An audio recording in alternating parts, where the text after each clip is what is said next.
అందరికీ నమస్కారం. నా పేరు బుక్య విశ్వనాథ నాయక్, తెలుగుదేశం పార్టీ నాయకులు, రాయచోటి. మిత్రులారా, ఈ మధ్యకాలంలో మాజీ ముఖ్యమంత్రి, పులివెందుల శాసనసభ్యులు ద గ్రేట్ జగన్మోహన్ రెడ్డి గారు ఆయన ఏం మాట్లాడుతున్నాడో రాష్ట్ర ప్రజలకే కాదు, వైఎస్ఆర్ కాంగ్రెస్ పార్టీ శ్రేణులకు కూడా అసలు అర్థమయ్యేటువంటి పరిస్థితి కనబడలేదు. ఆయన గారి యొక్క మానసిక స్థితిగతులు ఏ విధంగా ఉన్నాయో అర్థమయ్యేటువంటి పరిస్థితి కాదు. ఎందుకు నేను ఇలా మాట్లాడుతున్నానంటే, సోమవారం అమరావతి రాజధాని అంటాడు, మంగళవారం 3 రాజధానులు అంటాడు, బుధవారం వైజాగ్ రాజధాని అంటాడు, గురువారం నేను యాడ ఉంటే అక్కడే రాజధాని అంటాడు, శుక్రవారం అసలు ఈ రాష్ట్రానికి రాజధాని అవసరం లేదంటాడు, శనివారం మావి గన్ రాజధాని అంటాడు, ఆదివారం నేను అమరావతికి వ్యతిరేకం కాదు అంటాడు. ఎన్ని మంగళవారం కబుర్లు చెబుతావు మిస్టర్ జగన్ సార్? ఎక్కడ తలగా పెట్టుకుంటావు? ఏం మాట్లాడుతున్నావు? నిద్ర లేస్తే పచ్చి అబద్ధాలు, నోరు తెరిస్తే పచ్చి అబద్ధాలు మాట్లాడుతున్నావు. మాట తప్పడం, మడమ తిప్పడం నీ యొక్క ప్రతిరూపమే. ఈ విధమైనటువంటి పరిస్థితి, నీ మానసిక స్థితిగతి బాగా లేదని చెప్పేసి రాష్ట్ర ప్రజలందరూ కూడా ఆవేదనకు గురవుతున్నారు. ఇది 2 నాలుకల ధోరణి కాదు నీది. బహుశా 2 నాలుకల ధోరణి అయితే, మాట తప్పును మడమ తిప్పను అనేటువంటి వైఖరి నీదైతే 2 నాలుకల ధోరణి నీది కాదు. 11 నాలుకల ధోరణిలాగా పూటకొక మాట, రోజుకొక మాట మాట్లాడుతున్నావు. ఉదాహరణకు 2019లో అమరావతి రాజధాని అని ఎలక్షన్కి పోయినావు, 151 సీట్లు తీసుకున్నావు, ఈ రాష్ట్రానికి ముఖ్యమంత్రి అయ్యావు. 2024లో 3 రాజధానులు అన్నావు, 3 ముక్కల ఆట ఆడావు, పోతే 11 సీట్లు వచ్చాయి. 2029లో మావి గన్ రాజధాని అని చెప్పి మేనిఫెస్టోలోనే పెడతానని మాట్లాడుతున్నావు. ఇక నీకు ఈ రాష్ట్ర ప్రజలు కాదు కదా, వైఎస్ఆర్ కాంగ్రెస్ పార్టీ కార్యకర్తలు శ్రేణులు కాదు కదా, ముక్కోటి దేవతలు వచ్చినా నీ యొక్క గుంతను, నీ యొక్క గొయ్యిని నువ్వే తవ్వుకున్నావు. ఈ రాష్ట్రానికి 3 సంవత్సరాలు ఎలక్షన్కి ముందే నీ పార్టీని స్వయాన నీ చేతులారా గుంతలో తవ్వుకొని నీ పార్టీని భూస్థాపితం చేసుకోవడానికి నువ్వే ఈ విధంగా వైఎస్ఆర్ కాంగ్రెస్ పార్టీలో ఎవరైనా దురంధర్ ఉన్నారంటే the great Jaganmohan Reddy sir మాత్రమే ఈ యొక్క దురంధర్గా వ్యవహార శైలి ఉన్నది.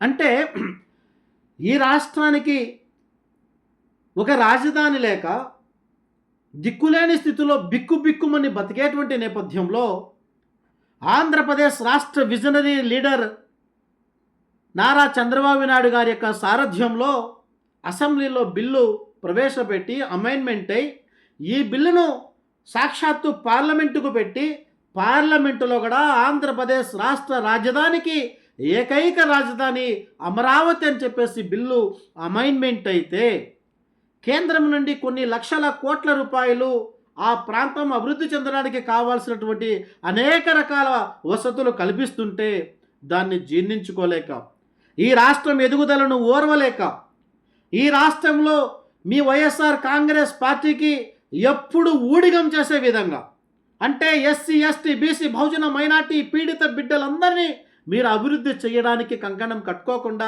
నీ యొక్క జెండా మోయడానికి కావాల్సినటువంటి పద్ధతుల్లో ఈ రాష్ట్రం అభివృద్ధి చెందితే నీ జెండా మోసే వాళ్ళు ఎవరు లేరు. కాబట్టి ఈ రాష్ట్రం అభివృద్ధి చెందకుండా సర్వనాశనం అయిపోయి మేమందరం అడక తింటా ఉంటే నీ జెండా పట్టుకొని నువ్వు ఒక నాయకుడిగా ఎదగాలని ఆలోచిస్తున్నావంటే ఇంతకన్నా దిగజారుడు రాజకీయం మరొకటి ఉందా అని చెప్పేసి ఈ సందర్భంగా వైఎస్ జగన్మోహన్ రెడ్డి గారికి నేను విజ్ఞప్తి చేస్తున్నా. అయ్యా, నీ యొక్క మానసిక స్థితిగతులు బాగాలేకపోతే మీరు చెప్పండి, మేము మా ముఖ్యమంత్రి గారి నారా చంద్రబాబు నాయుడు గారితో మాట్లాడి మీ యొక్క మానసిక స్థితిగతుల పైన మీకు మేము వైద్యం చేయించడానికి తెలుగుదేశం పార్టీ సిద్ధంగా ఉన్నది. అంతేగాని రోజుకొక మాట, పూటకొక మాట మాట్లాడుతూ దరిద్రం ఏంట్రా అంటే, నిన్న ప్రెస్ మీట్ పెడతావు, మావిగన్ వర్సెస్ అమరావతి. మావిగన్ కావాలంటే వైఎస్ఆర్ కాంగ్రెస్ పార్టీకి ఓటేయండి, అమరావతి కావాలంటే జగన్మోహన్ రెడ్డి, అమరావతి కావాలంటే చంద్రబాబు నాయుడు గారికి ఓటేయండి అని చెప్పి మాట్లాడినావు. మరి మాట్లాడి 24 గంటలు కూడా గడవలే. ఇవాళ విజయవాడలో పర్యటన చేస్తూ నేను అధికారంలోకి వస్తే విజయవాడ కేంద్రంగానే రాజధాని పెడతారని చెప్పి మాట్లాడుతున్నాం. నిజంగా నవ్వు వస్తున్నది, సిగ్గుగా ఉన్నది. మేము కడప జిల్లా వాసులం.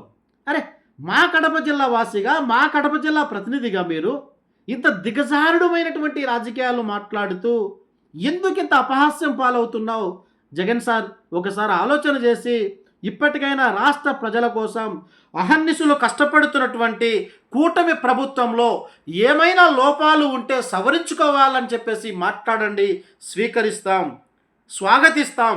అంతేగాని నోరు ఉంది అని చెప్పేసి ఇష్టం వచ్చినట్టు మాట్లాడుతూ ఈ రాష్ట్ర భవిష్యత్తును, ఈ రాష్ట్ర ప్రయోజనాలను తుంగలేకి తొక్కే విధంగా ప్రయత్నాలు చేస్తే రాబోయేటువంటి 29 సార్వత్రిక ఎన్నికల్లో పులివెందుల్లో కూడా మీరు ఓడిపోవడానికి సిద్ధంగా ఉన్నారనే సంకేతాన్ని మీరే మీ స్వయాన మీ పార్టీ శ్రేణులకు ఇచ్చేటువంటి పరిస్థితి కనబడుతున్నది. కాబట్టి ఇప్పటికైనా ఆత్మపరిశీలన చేసుకొని ఆంధ్రప్రదేశ్ రాష్ట్రానికి గుండెకాయ అయినటువంటి అమరావతికి మీరు ఆమోదం తెలపకపోతే రాబోయే తరాలు మీకు క్షమించమని చెప్పేసి ఈ సందర్భంగా విజ్ఞప్తి చేస్తున్నాను. Thank you.